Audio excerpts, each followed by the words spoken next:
am Gunnery Sergeant Hartman, your senior drill instructor. And the first and last words out of your filthy sewers will be, sir. Do you maggots understand that? Sir, yes, sir. Tonight is a very special show, so listen up. Tonight, your ears will be peeled to listen only to the mountain at 107.9 on your FM dial. Do you maggots understand that? Sir, yes, sir. Your host, Wes Sample and Rick Jean, make me proud to be a Leatherneck Marine because their show, Keeping It Weird, is one of the greatest shows ever to proudly grace the airwaves in the U.S. of A. Do you understand that? Sir, yes, sir! You will laugh, you will not cry, pile, so don't even think about touching that damn dial. So let's hear it, ladies. Thank you, Wes and Gene. Sound off like you got a pair. Thank you, Wes and Gene. Excellent, maggots. You're listening to Keeping It Weird on 107.9 The Mountain. Good night, ladies. Good night, sir. And now it's time for another celebrity book reading. Tonight, a famous jazz musician reads his all-time favorite book. Please enjoy as Mr. Louis Armstrong reads Are You My Mother by P.D. Eastman. A mother bird sat on her egg. The egg jumped. Oh. Said the mother bird. My baby will be here. He'll want to eat. I must get something for my baby bird to eat. She said. I'll be back. So away she went. The egg jumped, it jumped, and jumped. Out came the baby bird. Where's my mother? He looked for her. He looked up. He did not see her. He looked down. He did not see her. I will go and find her, he said. So he went down on the tree. The tree, he went down, down, down. There he is on the ground. It was a long way down. He could not fly, but he could walk. Now I will go and find my mother, he said. He did not know what his mother looked like. He went right by her. He did not see her. He came to a kitten. Are you my mother? He said to the kitten. You look delicious. Said the kitten. Oh no! Just then a dog came by. He scared the little kitten away. Are you my mother? Said the baby bird. No, of course not. I'm a dog. So the baby bird went on. Then he came to a hen. Are you my mother? But of course not. I'm a hen. The kitten was not his mother. The dog was not his mother. The hen was not his mother. So the baby bird went on. Now he came to a cow. Are you my mother? He said to the cow. How could I be your mother? Don't you know how biology works? Look at me. I look nothing like you. You're a bird. I'm a cow. The kitten and the dog were not his mother. The hen and the cow were not his mother. Did he have a mother? I do have a mother, Mr. Louis Armstrong. I know I do. I will find her. I will. Now the baby bird did not walk. He ran. Then he saw a car. Could this thing be his mother? No, it could not. How silly. The baby bird did not stop. He ran on and on. Now he looked way down. He saw a boat. There she is, said the baby bird. He called to the boat, but the boat did not stop. The boat went on. He looked way up. He saw a big plane.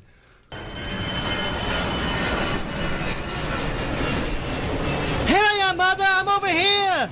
He called out, but the plane did not stop. The plane went on. Just then the baby bird saw the big thing. This must be his mother. There she is, he said. There's my mother. He ran up. Mother, here I am. He said to the big thing, but the big thing just said, Oh, you are not my mother, said the baby bird. You are a snort. I have to get out of here. But the baby bird could not get away. The snort went up. It went way, way up. And up went the baby bird. But now, where was the snort going? Oh no, what is the snort going to do to me? Get me out of here. Just then, the snort came to a stop. Where am I? Said the baby bird. I want to go home. I want my mother. Then something happened. The snort put the baby bird right back in the tree. The baby bird was home. Just then, the mother bird came out to the tree. Do you know who I am? She said to her baby. Yes, I know who you are, said the baby bird. You are not a kidding. You are not a dog. You're not a hen. You're not a cow. You're not a boat or a plane or a snort. You are a bird, and you are my mother. The end. Louis Armstrong, are you my father? Thank you for joining us in another Keeping It Weird celebrity book reading. Join us next week as actor John Wayne reads his favorite book, Sweet Valley High.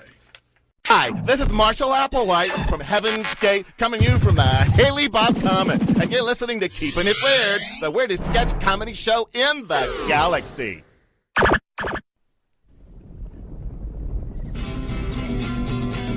Hello, my name is Chongo, and I would like to invite everybody to my authentic Mexican restaurante. It is called Chongo's Authentic Mexican Restaurante. We are the only Mexican restaurante in all of California that can claim to be truly authentic. You don't have to go across the border anymore to get dysentery. Just drink our water. Montezuma's Revenge has never been easier. We have las cucarachas y las ratas right here in the kitchen. Once again, as Chongo's Authentic Mexican Restaurante, located at 833 Linda Vista Road in beautiful sunny San Diego. Please note that after 10 p.m., we only serve drunk American co-eds and sailors. That's Chongo's Authentic Mexican Restaurante!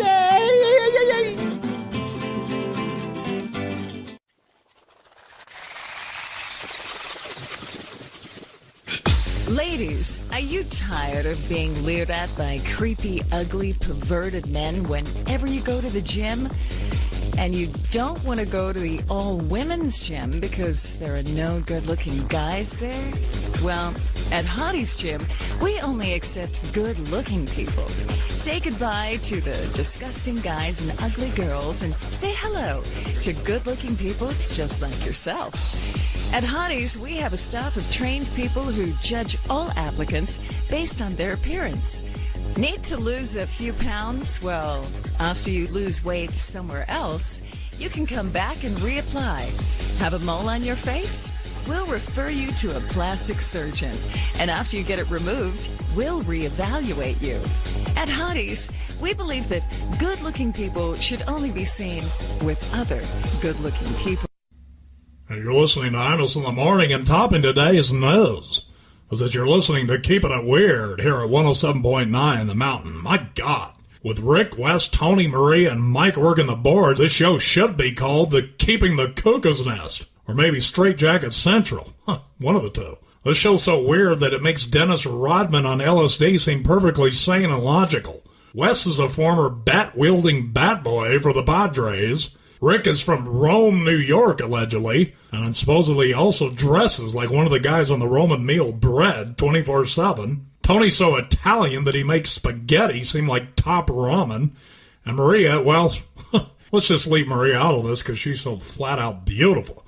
And finally, they have that one Ted idiot who has more personalities than that movie Sybil.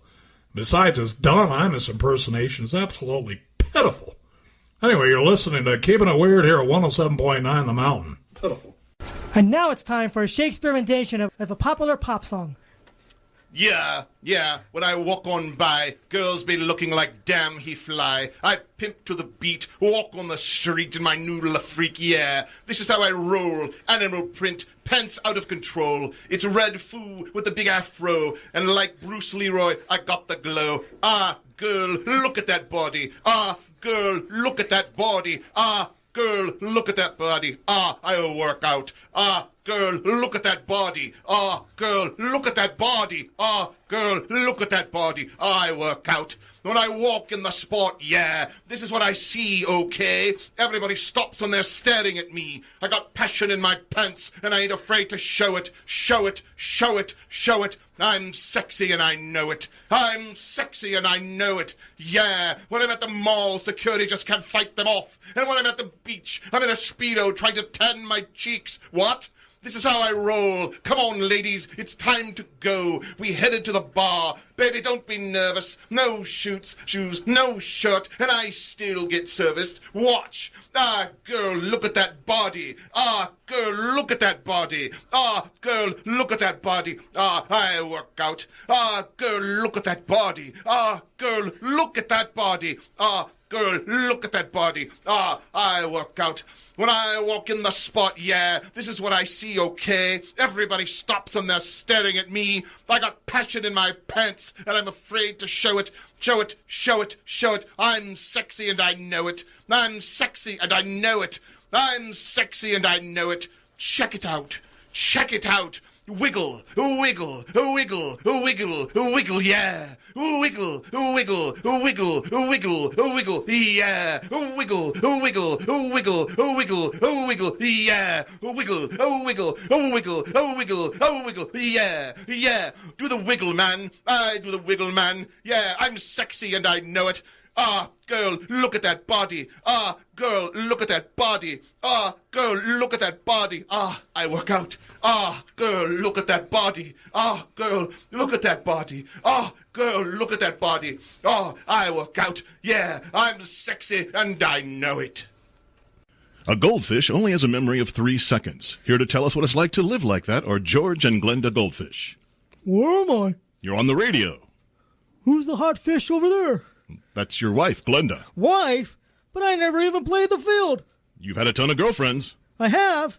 Hey, who's the hot chick over there? That's your wife, Glenda. Wife? I don't even know her. Let's talk to Glenda and see what she has to say. How's it going, Glenda? Who are you? I'm interviewing you for the radio. Are you a policeman? No. Yeah, that creepy guy keeps following me. That's your husband, George. That fish is following me. Well, you're in a bowl. Maybe you're following him. Where am I? You're in a fish bowl. Hey, who's the hot fish? Are you talking to me? Who are you? I don't know. Who are you? I don't know. Where are we? Who are you? Apparently, having a memory span of only 3 seconds sucks. This has been a Keeping It Weird interview with 2 goldfish. Hey there, this is Louie, and you're listening to Keeping It Weird, the weirdest sketch comedy show in California. Hello, amigos. Me llamo Chongo from Chongo's Authentic Mexican Restaurante again. I proud sponsor of Keeping It Weird. Come to my Authentic Mexican Restaurante. We are the only restaurant in California that has a guy who blows a whistle while he pours tequila down people's throats.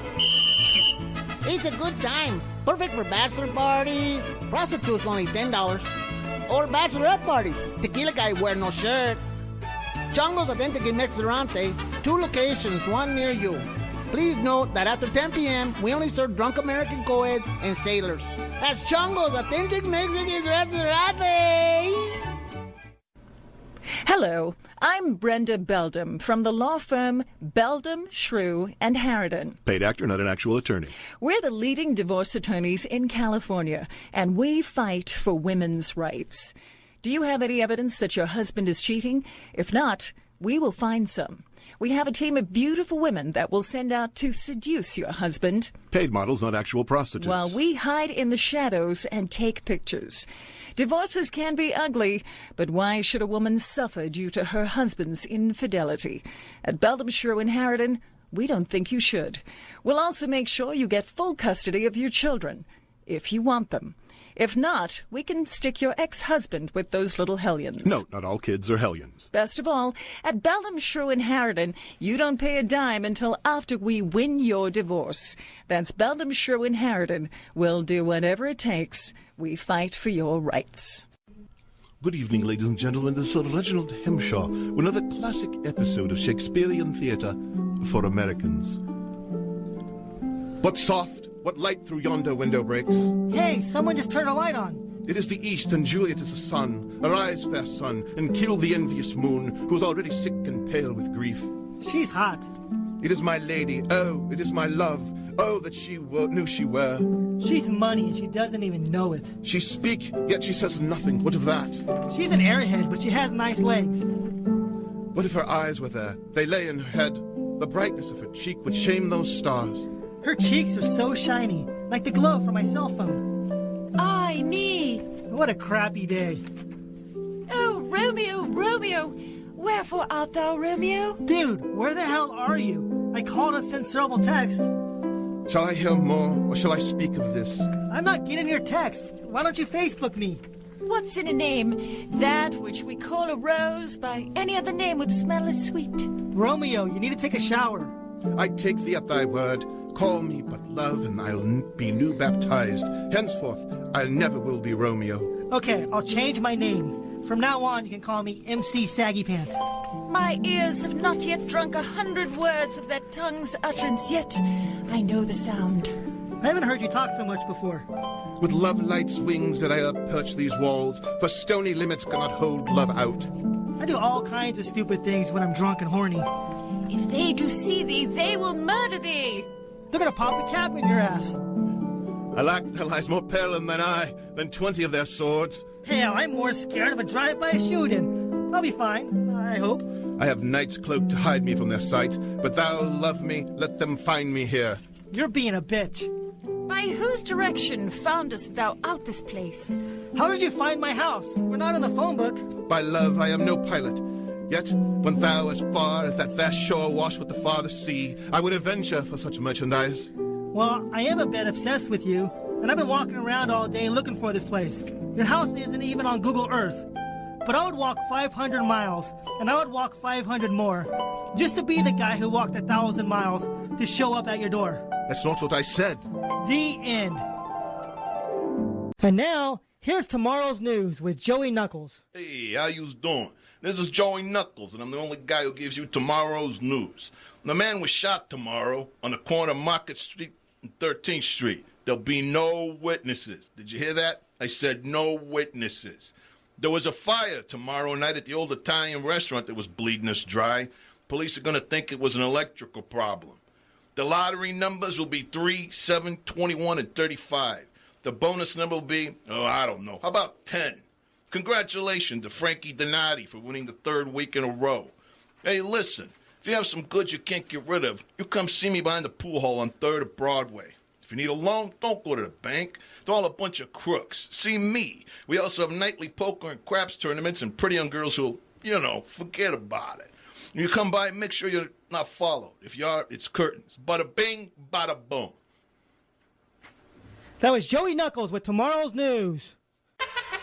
Hola, friends. It's Chongo again. Have you come to my restaurante yet? No? ¿Por qué? Are you afraid of the D rating in the window? Don't worry about it. The D stands for delicioso. Have you heard rumors of hepatitis? I assure you that we now make our cooks wash their hands in el baño. We even put a sign up to remind them. And most of las ratas y las cucarachas are in the kitchen, so you'll never see them. Wednesday night is college night, and Friday night is mood wrestling. That's Chongo's Authentic Mexican Restaurante, now with 3 locations, all of them on Broadway and Chula Vista. Please note that after 10 p.m., we only serve drunk American co-eds and sailors. That's Chongo's Authentic Mexican Restaurante. Are you upset because your spaceship hit an asteroid? I was like texting and driving and ran right into Europa, only the largest asteroid in the entire Milky Way. I was like, how did this get here? So I called Cosmo, intergalactic towing company, and for only 38,000 credits, he pulled me out and sent me on my way. Thanks, Cosmo. Or maybe you got stuck in the rings of Saturn. That's what happened to me. The rings look as deep as they are, so I thought I could make it across with no problem. Maybe you're lost in a wormhole and are now traveling aimlessly through time and space. That happens to me all the time. We also do a lot of work with the space police and tow illegally parked spaceships. That was not cool, Cosmo. There is no sign there. That's Cosmo's Intergalactic Towing Company. Yeah, can you send me a towing ship here again? Hey, you're already here. Huh. Cosmo's Intergalactic Towing. We're psychic, too.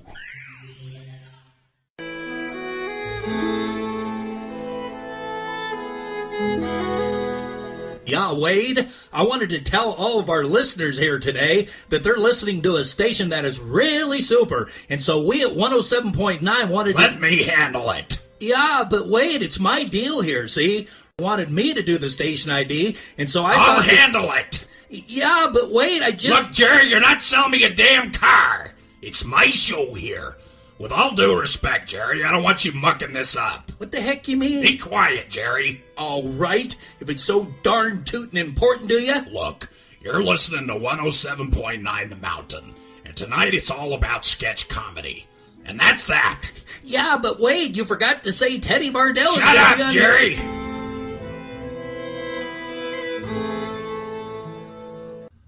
And you're listening to Imus in the Morning, and top of today's news is we have a very special guest today from that sordid world of heavy metal music. We have the original Prince of Darkness, the one, the only Ozzy Osbourne in the studio today. My God. The first time I heard you talk, Ozzy, I couldn't understand one single word you said. So after I asked this question, we may need one of those English South London soccer hooligans to translate for me. So anyway, Ozzy, here's the thing that I hear. Unlike other forms of music, it seems that in heavy metal in particular, it gets tons of criticism from parents and critics and from all kinds of people who portray heavy metal music fans and players as being devil-worshipping, long-haired, drug-taking thugs with tattoos and the intellect of a glow-sniffing Neanderthal. Is this fair? Is this true? No. I mean, the fact that heavy metal music is considered a lot worse than any other kind of music is absolutely ridiculous and preposterous. The fact that rock and roll has been considered evil, the devil's music from the beginning of time is not been there, if you look at Elvis Presley or Chuck Berry or anything the Fifth, I wouldn't even sound, playing the guitar from the waist down, so it's like, I just don't understand why, the heavy metal music is always picked on. I mean, our fan base, we've got some mad people who might partake a little bit of drugs or alcohol. In fact, some have tattoos, but I don't think that it would be different than this. And I think it's very insulting that they say that glue sniff Neanderthals, I mean, look at all of these wankers, with the makeup and the little boy bands, that look like, sissies out there. I mean, nobody says anything about them, so if we look, rather terrifying, we have, some dogs, have these quite it's just going to... I just don't understand, I mean, the fact that heavy metal, especially Black Sabbath, is going to be here to stay forever. So, as far as I'm concerned, the people that critique us and everything, they're the ones that are sniffing glue, not us. So those wankers can go straight to hell as far as I'm concerned. Well, thank you, Ozzy. I certainly appreciate that articulate answer. And we'll be back next week for some more Imus in the Morning Behind the Music. My God. Most people have heard about tattoos and body piercing, and many of our listeners have probably had this done or know somebody who's had it done. But now that tattoos and body piercing have become mainstream, people are pushing body modification to the extreme. And tonight, we're talking with one such gentleman, Mr. Sonny Williams, who claims to be the ultimate body modifier. Welcome to our show, Sonny. Hello. I'm sorry, I couldn't understand a word you were saying. He said thank you. He has trouble speaking because he has a 2-inch steel bolt pierced through the middle of his tongue, along with having his tongue split in half so it forks at the end. Who are you? I'm Sonny's translator. You see, after he had his tongue split and pierced, he has trouble speaking clearly. Perhaps you could tell us, Sonny, exactly why you had your tongue split and forked in half. He said to express himself. I'm glad we have this translator here, or else I'd never understand a single thing he might be saying. Perhaps I should just talk to you instead. Besides splitting his tongue, what else has Sonny done to mutilate his body? Sonny's latest mutilation involves branding and burning his genitals. I believe the branding iron caused third-degree burns that turned his genitals into a gigantic mess of scar tissue. And what was the purpose of branding and scarring himself in that particular area? I believe it's to enhance his sexual pleasure. Does it work? It's hard to say. It's so painful for him to just go to the bathroom that he refuses to have sex, let alone have a woman even touch anywhere near that area. So Sonny had his tongue split so he could express himself, and now he can't talk. Then he branded his genitals to enhance his sexuality, but now he can't have sex. Perhaps you could tell us what exactly you hope to accomplish by mutilating yourself in so many painful and creative ways. I believe his main goal is to express his individuality, and if he can convince others to follow his lead, he's hoping to get thousands of people to express their individuality by looking exactly like him as well. But if everyone mutilates themselves so they look alike, won't they stop looking like an individual?